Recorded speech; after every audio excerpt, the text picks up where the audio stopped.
The Miami Heat and their fan base have been on an absolute roller coaster of emotions this entire season, not even just from an emotional standpoint, but even from a playing standpoint. They've been an absolute up and down roller coaster, diagonal, circle, everything around team this entire season, and they have quickly became one of the NBA's most improbable super teams. Now, they're not a super team in the traditional stance of the word. They don't have a whole bunch of superstars on the roster.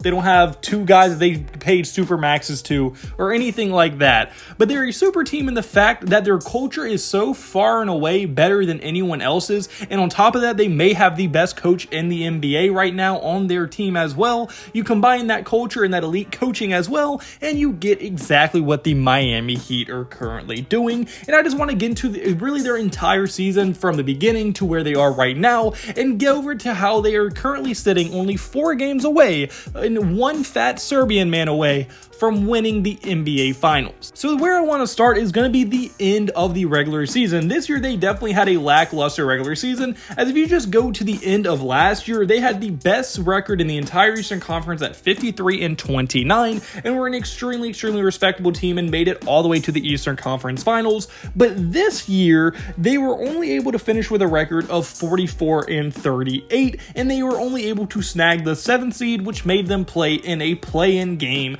and into the play-in tournament. Now, although a lot of people had them favored against the Atlanta Hawks in the first round of the play-in tournament, things did not go to plan. They did not follow the map, and they looked absolutely lost as they went on to lose by 11 to the Trae Young-led Atlanta Hawks, and things were looking very bad as they were now in a win-or-go-home scenario going against the Chicago Bulls. And the Chicago Bulls were another team that were kind of underperforming during the regular season and didn't live up to expectations, and they were actually losing with only a few minutes left in that game until they were able to surge and go on to win that game by a good bit. But still, they were about a few minutes away from not even making the playoffs. And even throughout all those troubles, they dropped from the 7th seed to the 8th seed, which meant they would have to go on a date against the Giannis-led Milwaukee Bucks in the first round. Now, going into that first round against the Milwaukee Bucks, let's be Giannis here.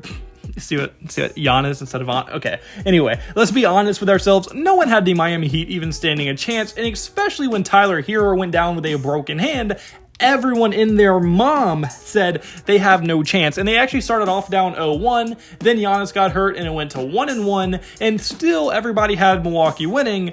And then out of nowhere, the Miami Heat said, no, you see, we're not going to lose. And they went on a 3-game winning streak. 2 of those games, by the way, including a 50-point per game performance in Game 4. And I'm pretty sure a 46-point game in performance in Game 6 as well for the closeout game, or Game 5, in the closeout game. So Jimmy Butler very quickly transformed himself into Hemi buckets very quickly in that series. It went basically single-handedly won them that. Now, yes, I know Giannis was hurt and he probably wasn't 100%, but still the Milwaukee Bucks are an extremely put together good roster and definitely still had more talent on the floor than the Miami Heat. Yet the Heat were able to pretty much handle them in only 5 games. And after beating the Milwaukee Bucks, they had to go on to the second round, and they had to go against the red-hot New York Knicks. Now, the New York Knicks, they're not a great team by any means, but they were very hot. They just upset the Cleveland Cavaliers in the first round in only 5 games. They looked extremely good. Jalen Brunson was a next iteration of Kyrie Irving. Julius Randle played very good. RJ Barrett did not play good, but he's still RJ Barrett. And Mitchell Robinson, well, he was blocking shots. So the New York Knicks were not going to be an easy team to pass up in any way, shape, or form. But yet they still pretty handily handled the New York Knicks, as it only took 6 games to beat them, and it really wasn't that close ever. Julius Randle had a very bad series. Jimmy Butler had a very good series. Brunson still played very good, but overall the Miami Heat were just better than the New York Knicks, and their culture was better, and just everything around, they were just a better team, and they were able to handily beat the Knicks, setting them up for their 2nd straight Eastern Conference Finals and a rematch against the Boston Celtics. Now, this is where the roller coaster starts to get very interesting, as the beginning of the Eastern Conference Finals, the first 3 games, I'm sure every single Miami Heat fan was having wet dreams about the finals. They were having a great time. They were high on life. But then they drop Game 4. Okay, 3-1. It's whatever. Then you go back to Boston. Okay, and you drop game 5 as well. Okay, a little bit more concerning, but all we have to do is win at Miami, and we're going to be fine. You lost in Miami to a Derek White miracle shot, and now every Miami Heat fan went from wet dreams about the finals to shaking in their boots. Are we really about to choke a 3-0 lead for the first time in NBA history, by the way?